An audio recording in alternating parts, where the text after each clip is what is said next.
Hello everybody, Corinne Smith here, responding today to a Booktube tag created by Kelly at the channel Books I'm Not Reading, and it's one that I saw Gina Stanier respond to.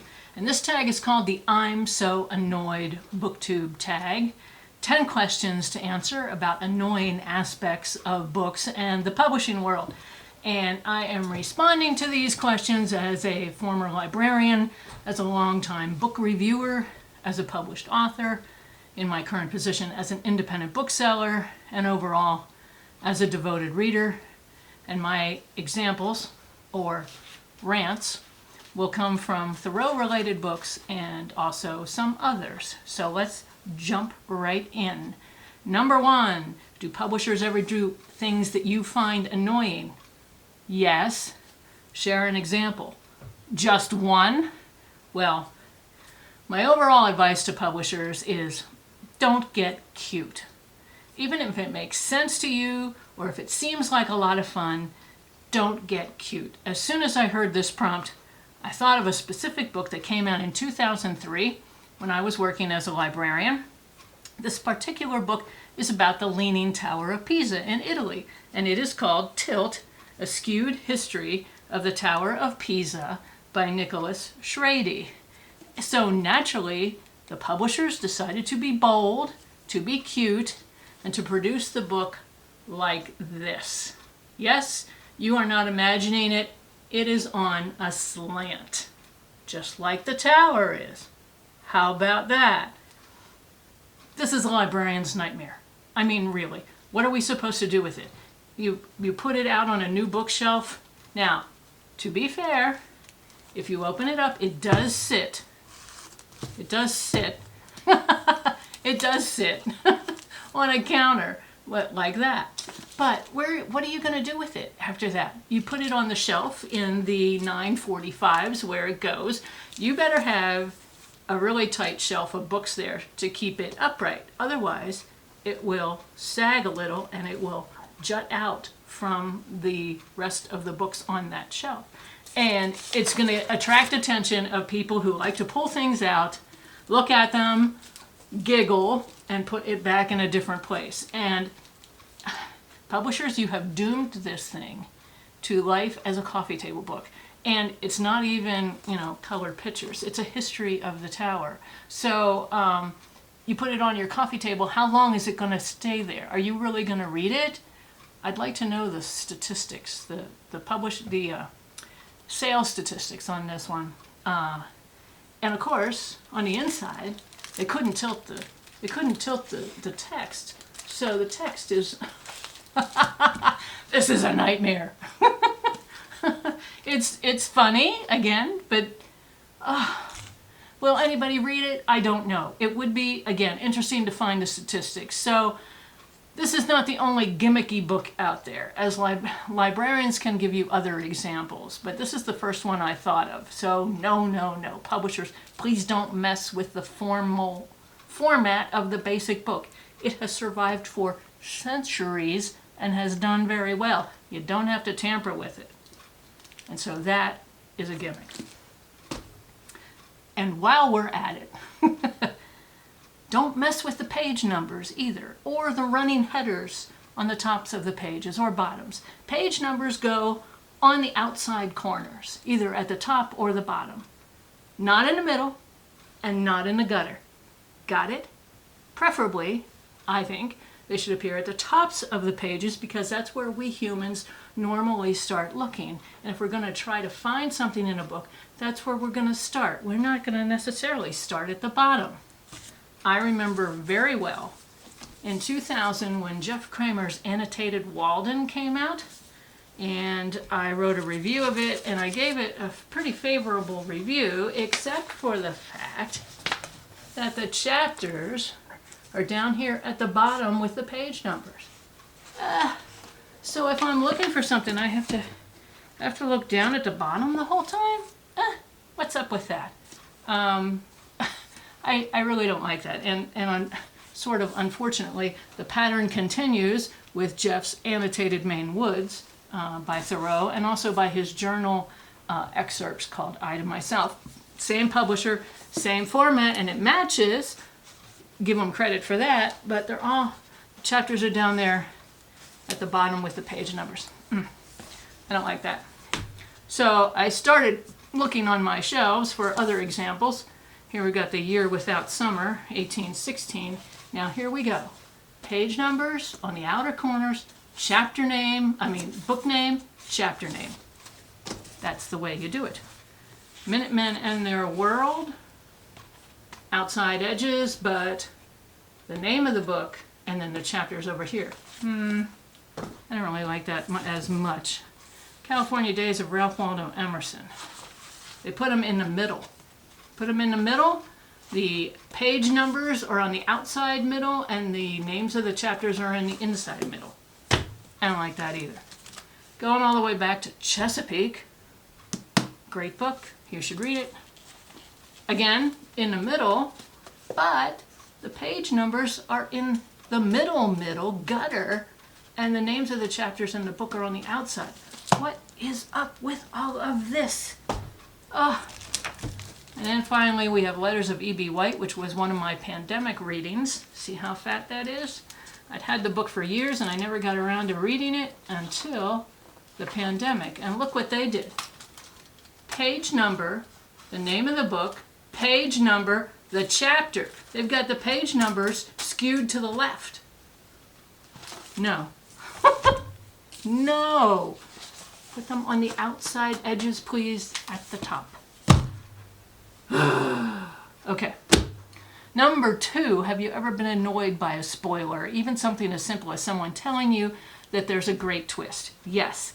And I don't have a good example of this, but if I set out to read a mystery anymore, I don't read every word of every blurb on the back or on the summary of the flap of the dust jacket. I read just enough to find out where and when the story takes place. If it's a place and time period that I like, I might give an unknown book a try.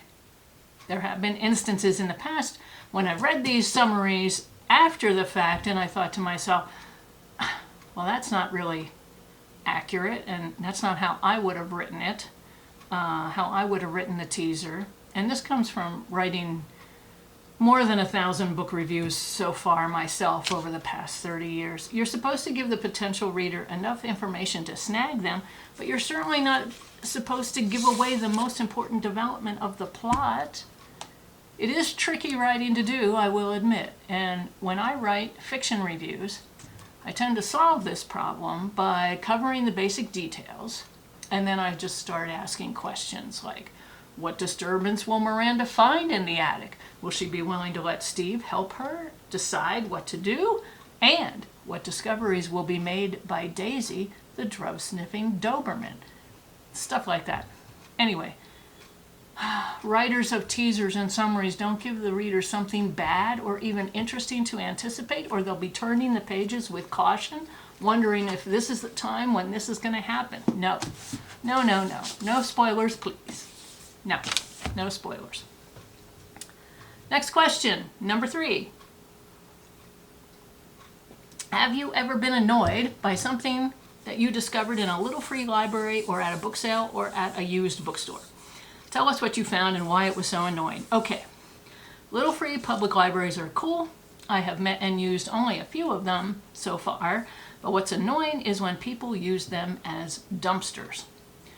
If a book is falling apart or is discolored or smells, then throw it out or put it into a paper recycling bin. I know it's tough to do because books are sacred creatures, they are sacred objects, but some of them deserve to be thrown out. And if you would not read it in that condition, why do you expect that anybody else would want to? I also find it disconcerting personally if all the books in there are of a political bent, especially if they lean in only one specific direction. And there's multiple examples of that. Of course, finding something like that then pretty much gives you an estimation of the neighborhood, probably. As for book sales like library book sales, I realize that the volunteers are busy grabbing books out of boxes and they're lining them up on tables. And maybe there's only a few people to help and they're stretched for time and for space. And at least they usually divide the books between fiction and nonfiction, and they divide the fiction by hardcover and paperback, and then nonfiction by general subject. But would it really be too cumbersome to group some obvious books by the same author together? Or the same subject matter, like Civil War, or, I don't know, nature? I mean, sometimes they do that. And would be nice if all the spines were facing the same way? Our local library friends, when they have a sale, they make a favorite author table of whatever they got the most of, like James Patterson or Danielle Steele, okay? And so you can go right there. But if your author is not on that table, then you have to kind of pick and choose. And I know it is kind of like a treasure hunt, and that's kind of cool too, so maybe I could almost go either way on that one. Question number 4 of the prompts. When it comes to short story collections, are you annoyed if a novella appears in the middle of the collection? Evidently, this is an annoyance to some people because they think traditionally it should either, if it's a short story collection and one of them is longer, that should either be at the beginning or at the end. Quite frankly, I don't usually read short story collections. Here are 3 that I got at a recent library book sale by John McPhee. I like John McPhee's books, but he also wrote essays and short stories. And so I picked these up. They were not all 3 in a row at this book sale, I assure you. And I see that the patch does follow the pattern where it's got shorter things first and then a longer one at the end. Obviously, I have not read much of these, and I picked through whatever I wanted to read first. So maybe I'll get back to those. So it's okay. It's okay. I would actually rather have, if I like the characters or the setting or the topic, I'd rather have it fill out to be a whole book, I guess, is my thing. Question number 5, deckled edges, beautiful or annoying? Evidently, people are annoyed because they say they can't find things. Their fingers can't use these as well. This again is Jeff Kramer's annotated Walden. And Maine Woods did that too, deckled edges. You know, I guess they're supposed to make the book look more expensive or more official or more refined or more valuable. I guess I would care more if I found out that this was a process that actually made the book cost us more when we bought it. And really, when you think about it, for what? For what? These pages, you go to this expense or diligence to make these deckled edge pages, and the book, they're going to spend most of their lives facing the wall. I don't know. I don't know. Why even bother? Why even bother? Number 6, other people's annotations in a used book or in a library book. Is this annoying? Or are you okay with it? As a former librarian, I am a book purist. You should not write in books if they are not yours. Period. If it's your own copy and you know you're going to keep it, then okay, you can. I don't usually write in books myself, certainly not in fiction books and mysteries, because most of the time I've borrowed them from libraries and I'm going to take them right back when I'm done. I do underline in ink if I'm going to keep the book. But most of the time, if I'm not sure I'm going to keep the book, I just put little bookmarks in, and it usually ends up being tissues instead of little pieces of paper. But I do underline in my book, in books that I know I'm going to keep. And I use a bookmark as a ruler so that the lines are straight. Sometimes I will put an exclamation point in the margin, or a question mark, or maybe a star, or 4 stars if I totally agree with the author. Those are in nonfiction books. And that's if the book's a keeper, you know. Again, if it's a library book, you darn well better not do that. Now, as a manager, of the Thoreau Society shop at Wallen Pond, I often accept book donations from Thoreauvians who are weeding out their book collections, and we find new homes for these books either by selling them through the shop or listing them in our annual online auction every March, or by forwarding them to local libraries or other outlets. These books can sometimes be very interesting because of who owned them. So in some of these cases, we may like to see what these former scholars wrote in their books, or former Thoreau fans wrote in their books, or if they even have pieces of ephemera, relevant ephemera in there too. And other scholars and fans, again, might be attracted to these books because of who once owned them and who wrote in them. So that's a different kettle of fish. Number 7. If there is a series or a collection of certain kinds of books, like an imprint, and changes are made, are you annoyed or are you okay with it? If yes, give us an example. Well, of course I'm not okay with it. And most of the people that I've watched who have responded to this tag have been bothered by it too. So I have 2 examples. And first one comes from the Thoreauvian world. In 2016, Jeff Wisner edited a book of Thoreau quotes focusing on wildflowers. So it's called Thoreau's Wildflowers. Lovely book, with illustrations by Barry Moser. And then a year later, in 2017, he compiled a second quote book, Thoreau's Animals, with illustrations by Debbie Cotter Kasperi. Again, another lovely book. Absolutely lovely. Same publisher, same format, but of course, when you put them together on the shelf, that's the way they look, because the Wildflowers one, the first one, is an inch taller than the Animals one. Now, publisher, you know, if you didn't have as much material to fill out this book as this one, you could have made it thinner, and that would have been okay. You could have made it the same height, made it thinner, or you could have asked Jeff for more quotes. I'll bet he had them.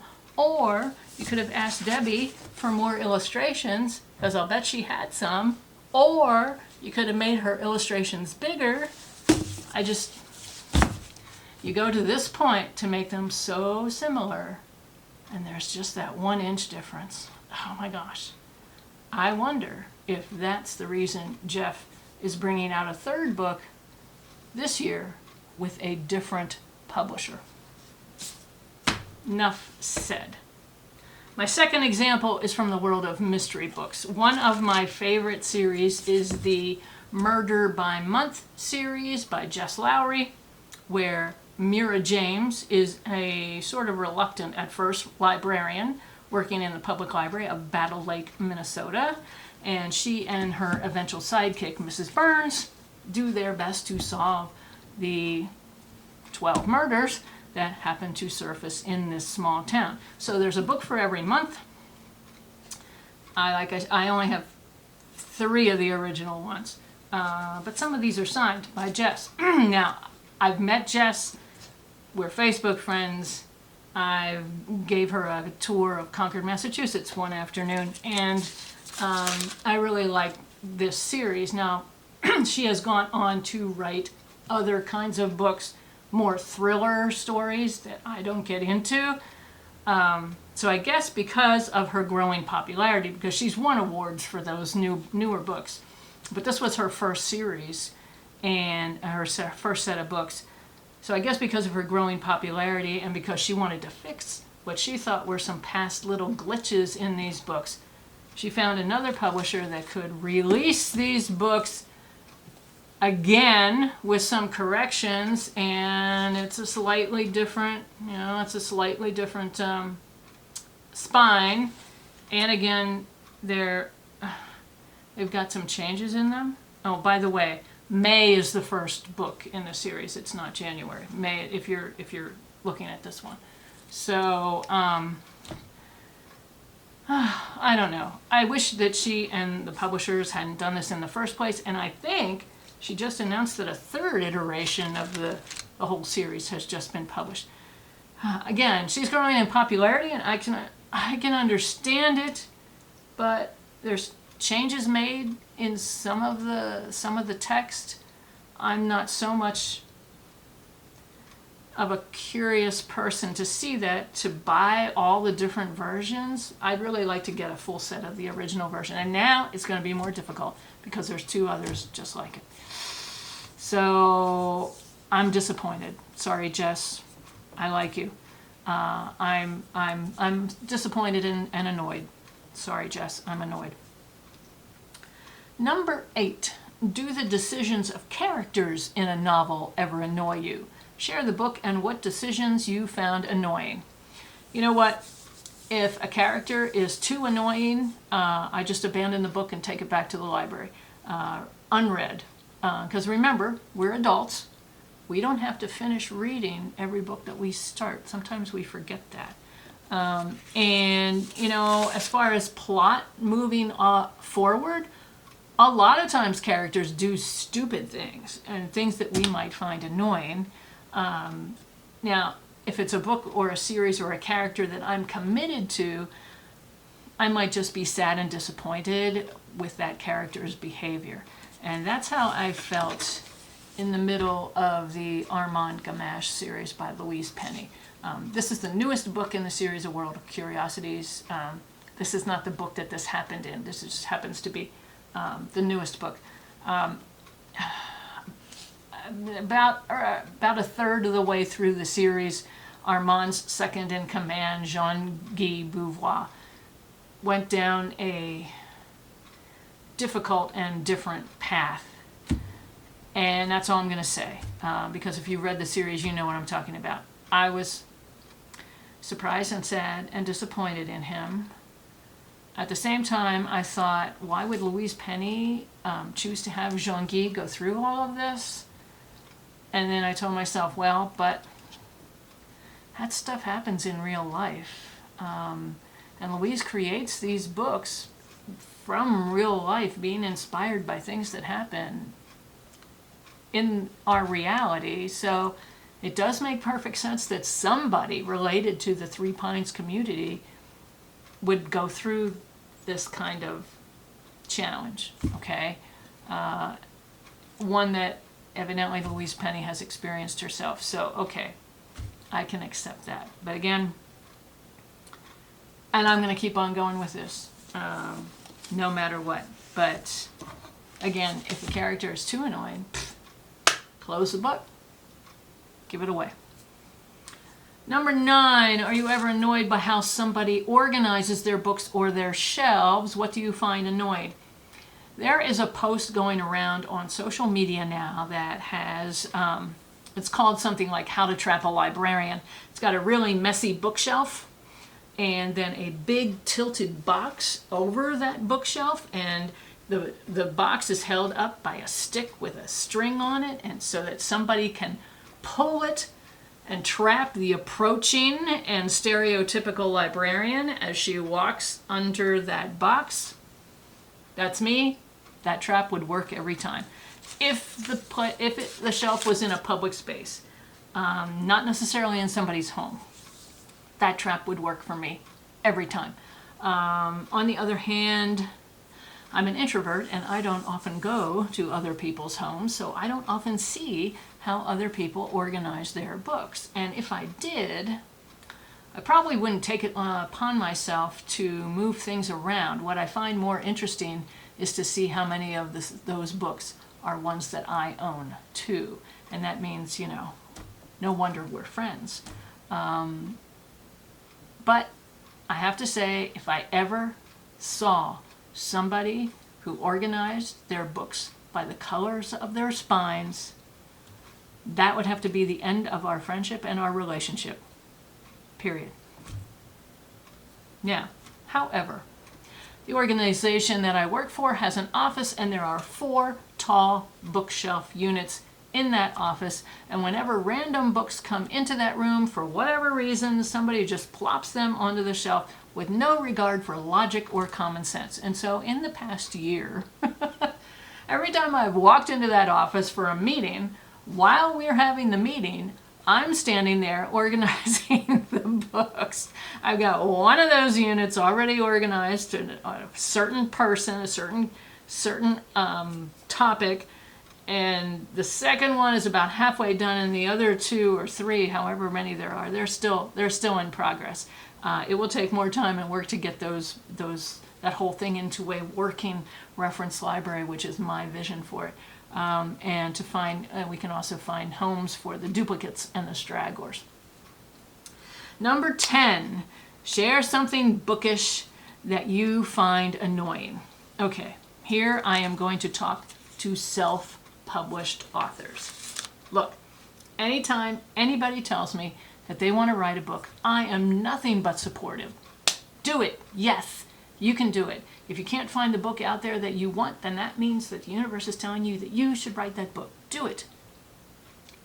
But if you are going to self-publish your book, please follow standard book format, which means the title and the author's name should appear on the front cover, and we should be able to decide which one is which, the title and the author.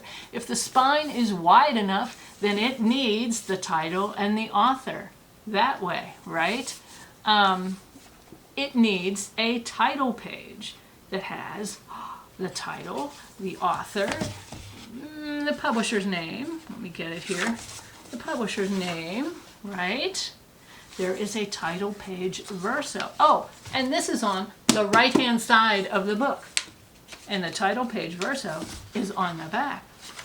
On the left-hand side, the rest of the publication details, the year, the ISBN, if you've got one, which you should.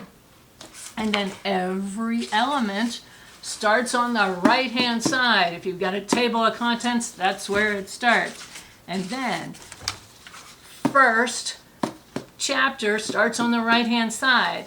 And most chapters do start on the right-hand side.